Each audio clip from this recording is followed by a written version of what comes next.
ನಮಸ್ಕಾರ ಸ್ನೇಹಿತರೆ, ಹೊಸ ವಿಡಿಯೋಗೆ ಸ್ವಾಗತ ಸುಸ್ವಾಗತ. 2024ರ ಆವೃತ್ತಿಯ ಐಪಿಎಲ್ ಉದ್ಘಾಟನಾ ಪಂದ್ಯದಲ್ಲಿ ಆರ್ಸಿಬಿ ಮತ್ತು ಸಿಎಸ್ಕೆ ತಂಡವು ಮುಖಾಮುಖಿ ಆಗಲಿದೆ. ಈ ಪಂದ್ಯ ಚೆನ್ನೈನ ಎಂ.ಎ. ಚಿದಂಬರ ಸ್ಟೇಡಿಯಂನಲ್ಲಿ ನಡೆಯಲಿದೆ ಎಂದು ದಿನೇಶ್ ಕಾರ್ತಿಕ್ ತವರಿನ ಮೈದಾನ ಆಗಿದ್ದು, ಹೀಗಾಗಿ ಅವರು ತವರಿನ ಅಭಿಮಾನಿಗಳ ಮುಂದೆಯೇ ವಿದಾಯ ಹೇಳಲು ನಿರ್ಧರಿಸಿದ್ದಾರೆ ಎಂದು ಹೇಳಲಾಗಿದೆ. 2024 ಆವೃತ್ತಿಯ ದಿನೇಶ್ ಕಾರ್ತಿಕ್ ಅವರ ಕೊನೆಯ ಐಪಿಎಲ್ ಆಗಿರುತ್ತದೆ. ಅವರು ಐಪಿಎಲ್ಗೆ ವಿದಾಯ ಹೇಳಿದ ಬಳಿಕ ಅಂತಾರಾಷ್ಟ್ರೀಯ ಕ್ರಿಕೆಟ್ಗೆ ವಿದಾಯ ಹೇಳಲು ನಿರ್ಧರಿಸಿದ್ದಾರೆ ಎಂದು ಬಿಸಿಸಿಐ ಮೂಲಗಳ ಪಿಟಿಐಗೆ ತಿಳಿಸಿರುವುದು ವರದಿಯಾಗಿದೆ. 2022 ಹರಾಜಿನಲ್ಲಿ ಕಾರ್ತಿಕ್ ಅವರನ್ನು ಬರೋಬ್ಬರಿ 5.5 ಕೋಟಿ ರೂಪಾಯಿ ಕೊಟ್ಟು ಆರ್ಸಿಬಿ ತಮ್ಮ ತಂಡವನ್ನು ಸೇರಿಕೊಂಡಿದ್ದಾರೆ. ಆವೃತ್ತಿಯಲ್ಲಿ 14 ಇನ್ನಿಂಗ್ಸ್ನಲ್ಲಿ 287 ರನ್ ಬಾರಿಸಿದ್ದರು.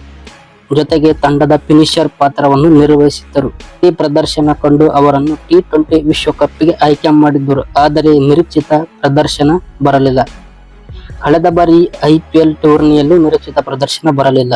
ಹೀಗಾಗಿ ಅವರು ಈ ಬಾರಿಯೂ ಐಪಿಎಲ್ನಲ್ಲಿ ವಿದಾಯ ಹೇಳಲಿದ್ದಾರೆ ಎಂದು ವರದಿಯಾಗಿದೆ. ಕ್ರಿಕೆಟ್ ವಿದಾಯದ ಬಳಿಕ ಕಾಮೆಂಟ್ರಿ ಕ್ಷೇತ್ರದಲ್ಲಿ ಮುಂದುವರಿದಿದ್ದಾರೆ ಎಂದು ಹೇಳಲಾಗುತ್ತದೆ. ಐಪಿಎಲ್ ಟೂರ್ನಿಯಲ್ಲಿ 242 ಪಂದ್ಯಗಳನ್ನು ಆಡಿರುವ ದಿನೇಶ್ ಕಾರ್ತಿಕ್ ಅತ್ಯಧಿಕ ಐಪಿಎಲ್ ಪಂದ್ಯಗಳನ್ನು ಆಡಿರುವ ಮೂರನೇ ಆಟಗಾರ ಎನಿಸಿಕೊಂಡಿದ್ದಾರೆ.